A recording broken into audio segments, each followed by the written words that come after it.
Hi, and welcome to our coaching session for our first week with No Bones About It Puppy Day School. And Murphy, not Crosby, sorry about that.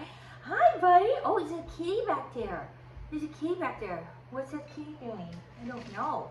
So all we work on this week is what we call our foundation skills. And our foundation skills are really methods of teaching this puppy to pay attention when we say their name, kind of a stop, look, and listen cue. So really, I want to practice in an area where I think I can be as successful as possible. Use treats that the puppy finds really motivating. We kind of texted that that he's not like overly crazy about his food. Right now he is, because I've got some really good treats. So number one rule, the first thing we're going to talk about is name game. Name game is not necessarily about teaching your puppy their name, but it's about teaching them when they hear that word that there is so much value involved in stopping what they're doing and coming and finding out what you need. It's also really the foundation for our come when called or our recalls. So what we do is we just use a little piece of kibble, nothing very exciting, just to distract the puppy. So I'm going to toss this over here. Treats are behind my back now, and if I weren't talking, I would have been faster about that. So basically what's gonna happen is I'm gonna distract the puppy. Before he turns in my direction, I'm gonna say his name. As soon as his head turns towards me, I'm gonna use what we call a marker word. It marks the exact moment the dog does the right thing, and the word is yes.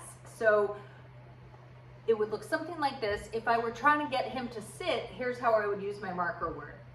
Yes. Second his butt hits the ground, I use the word yes, and then his treat follows. So for this, I'm looking for that head turn or that eye contact. So here we go. I kind of didn't track that. Murphy, yes. So as soon as his head comes up in my direction, oh, that's a hard one to chew, huh? I usually want to take treats that are small enough that I can just have the puppy put them in their mouth and swallow them without chewing. Murphy! Yes! Good job! And treats only become visible when the dog is close enough that I could put my hand on their collar. All right? So we're going to try that one more time. Ready? We're going to go. We'll find it. Murphy! Yes! Good job! Good job! All right, I'm going to stand up. I'm going to show you another exercise that I really want you to work on, and it's called the gotcha game or the collar grab game. Murphy's a little bit of a thing where he kind of backs away from you sometimes when he's not really sure what is happening. So what we want to do is we want to work on reaching out. Okay, so you see as I moved towards him, he kind of scooted back. Now he sat, and that's fine, but I really want him to understand that being grabbed or captured or caught is great. Good things happen when, so right now I'm just gonna sit here. I'm not even gonna stand. We're just gonna grab onto his collar. He doesn't like that. He's kind of gnawing at me. I'm gonna give him a cookie. There's really no words for this. It's just reach out, hold on, deliver a cookie. Yes. As soon as I grab onto him, I'm gonna use that marker word. Yes, good job. Very nice. Yes, good job. Very nice. Okay, so then we can add another little name game. Here we go. We'll find it. Murphy! Yes.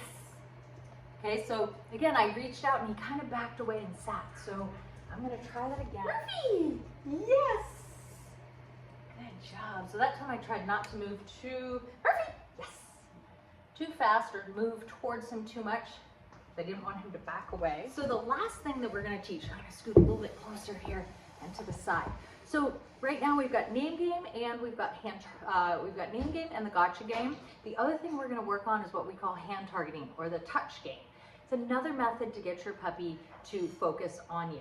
So all I'm going to do is I'm going to take an open palm, put it out to the side, and all I need that puppy to do is come in and boop my hand with his nose.